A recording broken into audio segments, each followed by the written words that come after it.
My name is Megan Tejan, and today I'm going to be presenting my cultural project on tortilla soup.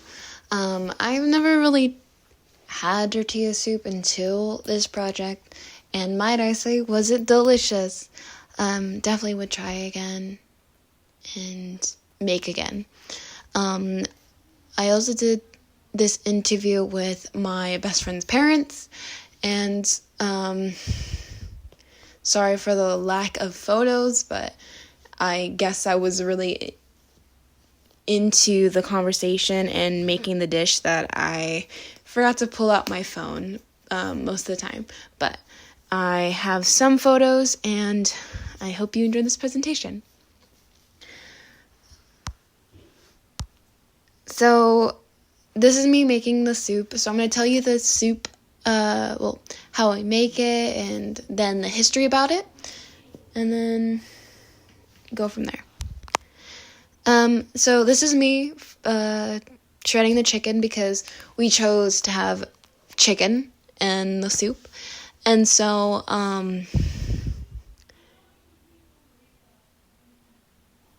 step by step is first you're actually supposed to fry the tortilla strips.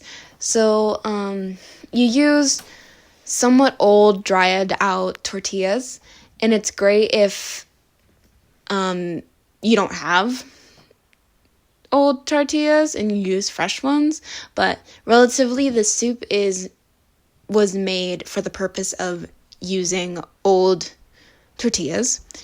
And you put them on a baking sheet and put them in an oven for 200, or at least until it's dried out completely and taking the complete moisture out of them. You cut the tortillas in half, and then you cut them in halves into fourths into like strips, and then you heat them into oil into a pot, and then that's how you make like the crunchy make them crunchy into like tortilla strip like chips like. Then you let them set aside, let them drain the oil, and then second you saute the vegetables. You chop the onions in the pan, and then you stir frequently, and you chop the chile, and then the onions and mix the garlic and onions and chiles together, and then you simmer the soup with the chicken broth and the tomatoes and the salt, and you continue to cook them until it's boiled. You reduce the heat to a simmer and cover over like 15 minutes, and then you add the shredded chicken, but first you would boil the chicken first. So this is a photo of me, going back to the photos of me shredding the chicken. You would boil the chicken in water, and there's bay leaves in the pot if you don't see. And throughout the boiling of the chicken, you can see there's a white grainy film part on the top of the water as it's boiling. You want to take a spoon and strain out. It's the fat that like floats up to the top of the water, and you want to like scoop out the fat every now and then. It just gives it more flavor, you know? And then you also want to use some of the water that you used to boil with in the soup to give it more rich of a taste. And then in the second photo, it's me shredding the chicken. It was a very time-consuming process. I think it took me at least 30 minutes to shred the chicken, as I'm not very trained in that. Might I say, at the end of cooking everything, after we finished eating and everything, we put everything away, we realized I missed a whole chicken in the container. So, props to me.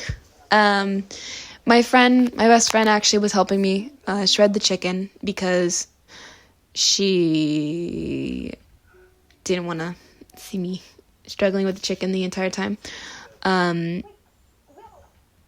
Typically it's shredded by the hand, and half the time I was trying with a fork, but then I just continued to do it with hand. You shred it into like very thin strips, very thin spacings and everything. The next step after simmering the soup, you would finalize the soup. You would you would put the tortilla strips into the soup because you wouldn't put it in while it's cooking because it would make it very soggy and very not as good, because you still want to have like at least a little crunch and munch to it. You would typically serve it with garnishes on top. So you would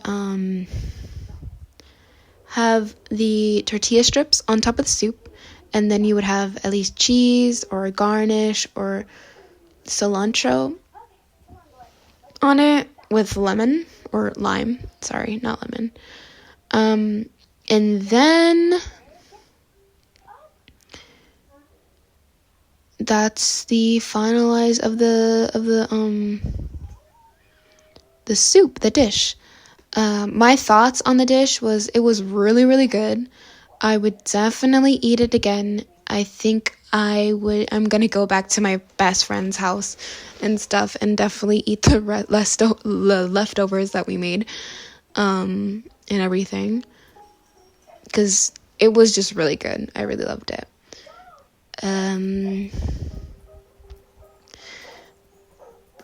I totally forgot to explain the ingredients of the soup. So you would have dried chiles. It's very essential for the soup because the sopa has a lot of flavors to it. So you would have chiles, and sometimes it's spicy, sometimes it's not. Depends on what kind of sopa you're making, but this one was semi-spicy, but not really. Because we wanted to have it like a little spice for my first time having the soup. But typically you would use a lot of chiles, dried chiles, and tomatoes is very essential for the sopa. Tomatoes was a traditional sopa Aztec, and as it was made with fresh Roma tomatoes. Back in, I'm telling the culture or the history now. So there's history in the ingredients. So the traditional sopa Aztec, it's made with fresh Roma tomatoes. But if you're you can typically sub it for like cans of diced tomatoes. So since this was a Mexican American dish, as I was making it at my best friend's house and not a like fully traditional Mexican homemade dish, we used cans of diced tomatoes instead. Some fresh that we had, but typically some was cans of diced tomatoes. And then there's stock, which is mainly made with chicken stock, but you can also make it with veggie stock for vegetarian or vegan people. And it's also made with onions and garlic and a lot of seasoning. Typically, it's made with a simple mix of dried oregano, salt, and black pepper. And usually that's the only seasonings in the that they would use. And then let's see. Let's move on to... These photos are something on the side because we decided to make tacos as well with along with the soup we made. So this is just like red rice because I thought it was cool how we were making red rice and stuff. So it was just adding tomato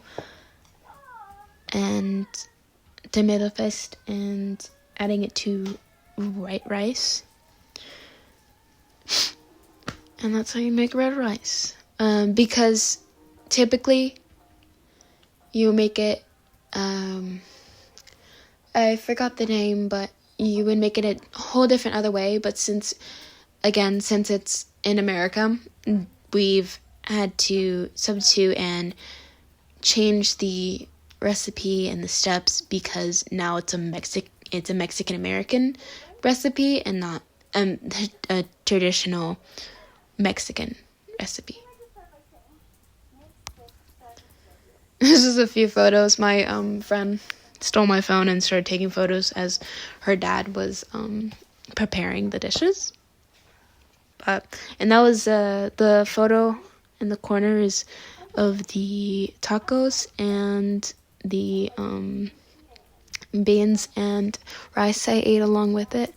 And this is the the tortilla soup that I ate, and it was really, really, really, really good.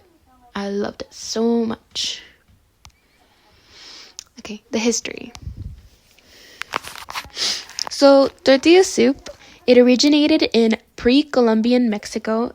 Traditional soup made with chicken broth, fried tortilla strips alongside tomatoes, onions, garlic, and chiles.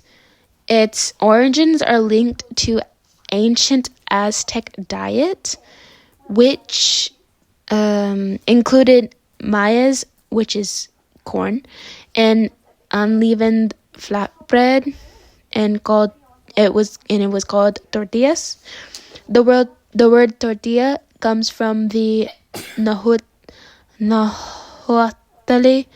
word haxcale, which means little cake. The soup may have originated in the state of Tlaxcala, which means place where tortillas abound, in Nahuatl. Sorry, I'm gonna struggle on the titles, but the evolution. The soup evolved as a practical way to use leftover tortillas, like I explained in the beginning of the video.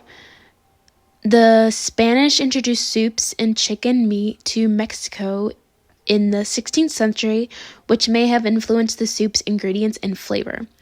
The dish is a beloved dish in Mexico and is often associated with family meals and of comfort and holidays.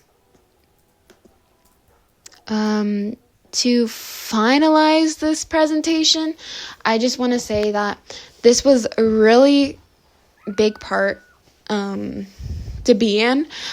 I really loved the dish and making it, and it's definitely a dish that I would love to revisit and come back to and try again and try and incorporate it into my life and have it a lot more. It also brought to my mind that moving from, this is coming from my best friend's parents. Half of the history that I'm telling you came from my best friend's parents, and I researched on it to back up their stuff. My best friend's mom lived on a ranch, and then my best friend's dad lived in Mexico City. When you live on a ranch, you have to work a lot harder. You work for your food. You have a lot less resources than if you were to live in Mexico City. And they brought to me a really good point of when they moved to America from Mexico. A lot of stuff that was usually where you would take a lot more steps into making like dishes, like this dish especially, has now taken, would have taken, I want to say like 3 hours maybe into making. Only took us maybe an hour, at least an hour and a half, to make, because in America we have a lot of resources that are already pre-made, while in Mexico you would have to go out, grab the planted plants, put them together, grind them down to like make the dried chiles and the seasonings, go to the shops. But they brought a really good point to me about that, and it really just opens your eyes that a lot changes when you move around, especially from moving from Mexico to America. From what you had to work a lot harder for, you don't have to work for as much in America. But yeah, that just brought a really good point to me. But I hope you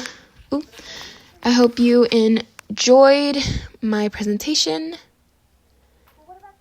and that's about it.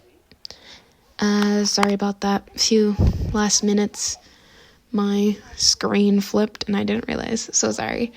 But I hope you enjoy my presentation. Thank you. These are my works cited.